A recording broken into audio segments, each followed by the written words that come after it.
अकील, हम आपसे बार बार पूछते रहे कि 27वीं आईनी तरमीम आने वाली है या नहीं। आपने हर दफ़ा कहा कि ऐसा कुछ भी नहीं है, नहीं आने वाली। अब बताएं कि ये डिस्क्रिमिनेशन आपने हमारे साथ क्यों की? बिस्मिल्लाहिर्रहमानिर्रहीम। सुजैन साहब बहुत बहुत शुक्रिया। देखिए, बिल्कुल डिस्क्रिमिनेशन नहीं थी। मेरे ख्याल से इस तमाम तर मामले के ऊपर हम ये नहीं चाहते थे कि वक्त से पहले कोई ऐसी चीज़ कही जाए, की जाए। ज़ाहिरी बात है, कोalition गवर्नमेंट है, इत्तेहादियों की हुकूमत है, और उस पर गाए बगाए ऑफ द रिकॉर्ड जो कह लें, या in the galleries of the parliament या कॉरिडोर्स ऑफ द पार्लियामेंट, ये काम चलता रहता है।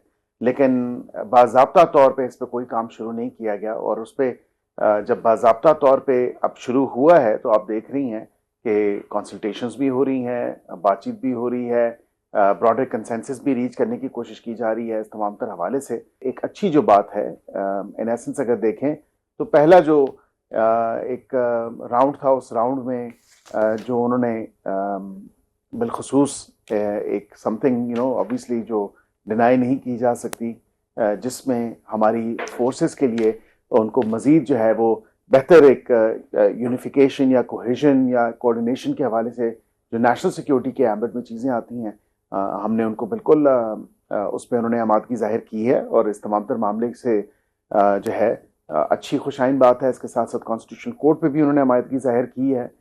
बाकी जो चीज़ें हैं वो एक प्रोसेस है, और वो प्रोसेस कब कंप्लीट होता है, हम बिल्कुल किसी को ना रश करेंगे और नहीं हम किसी को ये कहेंगे कि जल्दबाजी में कोई मामला करे। एक प्रोसेस है, जो लेजिस्लेटिव प्रोसेस है वो तो चलेगा, लेकिन इत्तेहादियों की हुकूमत, और ये एक ऐसी बात है कि पीपल्स पार्टी की सपोर्ट के बगैर ये आईनी तरमीम दोनों हाउसेज ऑफ पार्लियामेंट में नहीं होगी। सही, तो आपको उनकी पूरी सपोर्ट दरकार है। लेकिन मैं ये जानना चाह रही हूँ कि आपने दो तीन बातें की। आपने कॉन्स्टिट्यूशनल कोर्ट की बात भी की, आपने इत्तेहादियों की बात भी की। हमने आज देखा जो पहली बिलावल साहिब की एक रिजर्वेशन थी, उन्होंने कह दिया कि जी जस्ट 243 की हद तक तो हम हैं। अब देखते हैं दूसरी में क्या होता है। कॉन्स्टिट्यूशनल कोर्ट की जो आपने बात की, तो क्या कॉन्स्टिट्यूशनल बेंच सही काम नहीं कर रहे थे कि कॉन्स्टिट्यूशनल कोर्ट बनाने की जरूरत पड़ गई? देखिए, मैं समझता हूँ कि सबसे ज़्यादा क्रिटिसिज्म तो मीडिया से ही आता था, और यही कहा जाता था कि एक court with in a court है, और इस तमाम तर मामले के ऊपर फिर वो ये भी कहा जाता था कि ना सिर्फ court with in a court है, लेकिन ज़्यादातर जो टाइम ईट अप हो जाता है, जो कॉन्स्टिट्यूशनल इशूज शायद में भी जो 2 या 3% हो, लेकिन क्वालिटी टाइम जो है वो सारा ले लेते हैं। बाकी दीगर केसेस जो हैं वो इल्तवा के शिकार होते हैं, वो लेट हो जाते हैं, वो टेकअप नहीं होते।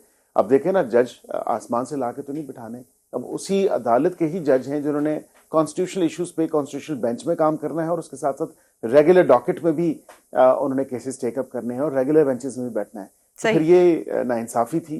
जाहिर बात है, आम शहरी के साथ नाइंसाफी है कि बेंच बनाने के बावजूद भी उनको इंसाफ की जल्द फराहमी जो है वो अगर मैसर नहीं हो रही, तो फिर इसका एक वायबल मेथड ये भी था चार्टर ऑफ डेमोक्रेसी के हवाले से, गो कि अब मुझे आप पता है कहेंगी कि वो 6 साल के लिए था, तो हो सकता है हम उसको कुछ टाइम के पीरियड के लिए बनाएं और इतना लंबा चौड़ा जो है उसमें ना जाएं। लेकिन हम ये चाहते हैं कि कम से कम ये केसेस टेक अप हो जाएं। ऑलरेडी जो है मामला आप देख रही हैं कि किस तरह डिले होता है, and justice delayed is justice denied.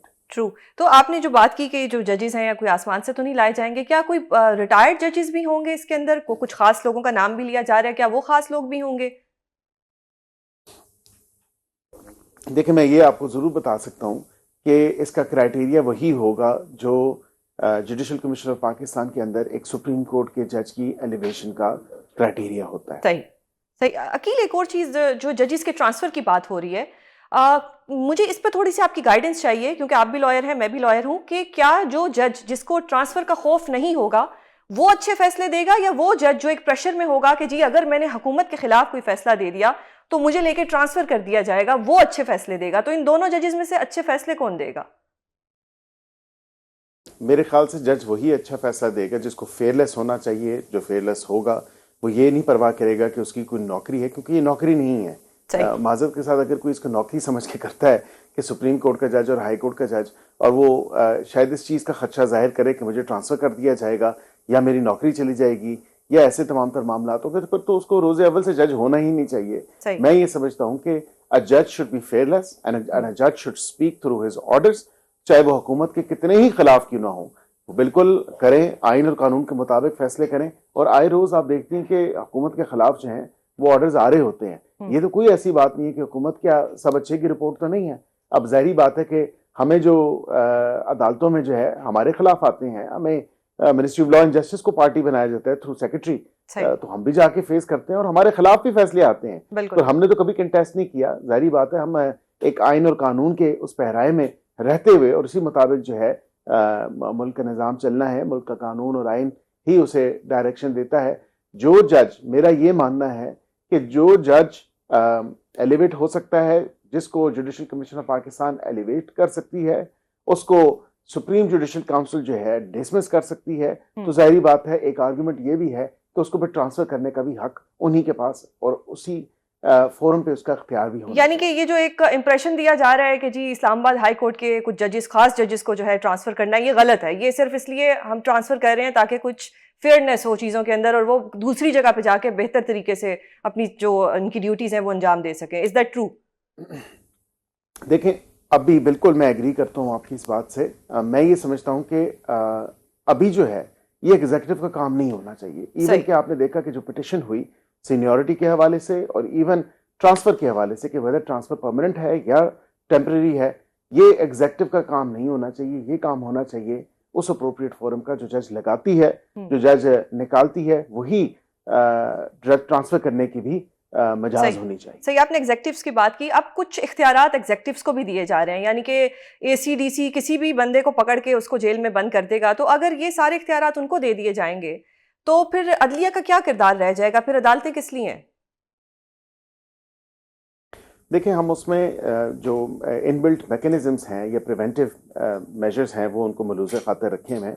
हम सारे ऑफेंसेस का नहीं कह रहे, हम कह रहे हैं माइनर ऑफेंसेस या summary offences for up to 3 years imprisonment, जिसमें छोटी मोटी चीज़ें हैं, जिसमें फ़ाइन हो जाता है या जिसमें इतना आपको ट्रायल जो है लंबा चौड़ा नहीं लेके जाना पड़ता, समरी ट्रायल्स हो जाते हैं। इसकी ये भी बात मैं आपको ज़रूर कहूँ कि उसमें होर्डिंग है, offences such as quality checks हैं, इसी तरह जो है वो जो फूड के अंदर अडल्ट्रेशन होती है वो उसकी बात करें, या दीगर आप बात करें जो आपकी प्राइस लिस्ट की चेकिंग होती है। इस तरह की छोटी छोटी चीज़ें हैं, ये छोटे छोटे ऑफेंसेस हैं जिनकी सज़ा जो है वो इतना अरसा नहीं होती, लेकिन कम अज़ कम वो एक स्ट्रीमलाइन आप कर देंगे। हो सकता है ये भी हम थोड़े वक्त के लिए दें, ये इतने वक्त के लिए ना हो। वजह उसकी ये है कि कम से कम निचली अदालतों पे दफ़ा 30 के जो मैजिस्ट्रेट्स हैं उनकी आप अदालतें देखें तो भरी पड़ी हैं। क्या काम होता है वहाँ पे? सिर्फ आके रिमांड होता है, वहाँ पे सिर्फ आके जो है वो प्रोसीड ही नहीं कर सकती। So we are mindful of the fact कि सेपरेशन ऑफ पावर्स का कॉन्सेप्ट है और होना भी चाहिए, लेकिन उसके साथ साथ कम से कम जो जिस तरह बरतानिया में ले मैजिस्ट्रेट्स हैं उसी तरह जो है कम से कम एक हम ये चाहते हैं चीज़ के जो इंसाफ की फराहमी है वो जल्द से जल्द हो। सही। तो अकील, अब ये जो ड्राफ्ट है ये आपने पढ़ा है? क्योंकि मतलब जर्नलिस्ट के साथ शेयर करने की बात की गई थी, प्रेस जो बार एसोसिएशन है उनके साथ इख्तियार वली साहब ने एक शो में फरमाया था। क्या आपने ये पढ़ा है? क्योंकि मैंने तो अभी तक ये नहीं पढ़ा, किसी ने भी नहीं पढ़ा। देखिए, मैंने ना सिर्फ ये पढ़ा है बल्कि मैं इस पे काम भी कर रहा हूँ और अभी भी मैं दफ्तर में मौजूद हूँ। मैं बैक एंड फोर्थ जो है इस पे हमारी चीज़ें चल रही हैं और ये हतमी शक्ल में तब तक नहीं आएगा जब तक हमारा बड़ा इत्तेहादी जो है वो उसकी क्या सोच है इस तमाम तर मामले पे, अपनी सीईसी के अंदर जो डिसीजंस हैं, क्योंकि ड्राफ्ट जो है वो एक वर्क इन प्रोग्रेस है। मैं अगर आपके साथ अभी ड्राफ्ट शेयर करूँ, आप कहेंगे कि अकील आपने मुझे जो ड्राफ्ट दिया ये तो वो नहीं है, इसमें तो काफ़ी चीज़ें बदल गई हैं। जब वो ले होगा पार्लियामेंट के अंदर तो मैं समझता हूँ ये भी ज्यादती है। इसलिए वक्त से पहले नहीं, मैं समझता हूँ जब तमाम तर चीज़ें राइट हों इस सारी सिचुएशन में, तो फिर उसके बाद ही जब तमाम इशू सेटल हो जाएं, किस पे वो सपोर्ट करेंगे, किस पे सपोर्ट नहीं करेंगे, ताकि वो फाइनल शेप जो है इख्तियार कर ले, तो फिर उसके बाद मैं समझता हूँ बार काउंसिल्स के साथ भी एंगेजमेंट है वो भी हो जाएगी और वो भी हम करेंगे, बार एसोसिएशंस के साथ भी करेंगे, सिविल सोसाइटी और रेलेवेंट स्टेक होल्डर्स के साथ भी होगी और उसके बाद पार्लियामेंट में ये आएगा। तो ये कहना दुरुस्त है कि इत्तेहादी इस वक्त आपके साथ ऑन बोर्ड है इसकी मेकिंग में, इसकी ड्राफ्टिंग में? जी, मेरे ख्याल से बिल्कुल वो उसको इवन फर्दर शेप अप कर रहे हैं। अगर उनकी तरफ से कोई ऐसी चीज आती है जिस तरह 140A की बात आई, देखिए ना, इत्तेहादियों की तरफ से तो ये बात भी आई एमक्यूएम की तरफ से, तो ये भी चीजें डल रही हैं, ये तो ऐसी कोई बात नहीं है। It's again I am saying it's a work in progress. तो अकील, ऑपोजिशन का क्या होगा? ऑपोजिशन को तो बिल्कुल ही आपने साइड पे रखा हुआ है।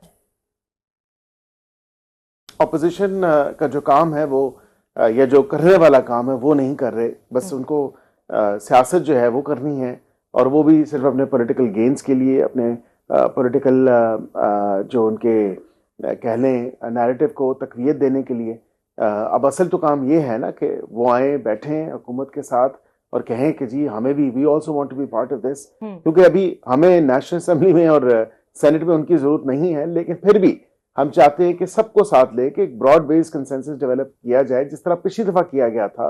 और उनको कहा था और वो माने थे तमाम तर बातों पे। मौलाना के सामने वो ऑन वीडियो रिकॉर्ड पे है जो कहते थे कि जी बिल्कुल ठीक है, हमें कोई प्रॉब्लम नहीं है। उनके कहने पे ही जो है ये रखा गया बेंच का आइडिया, और फिर आखिर में वो आके मुकर गए, और बिल्कुल आखिर में आके उन्होंने कहा जी कि हमारे पॉलिटिकल नैरेटिव जो है या पॉलिटिकल पोजीशनिंग जो है हमारी, वो ऐवान से बाहर कुछ और है, ऐवान के अंदर कुछ और है।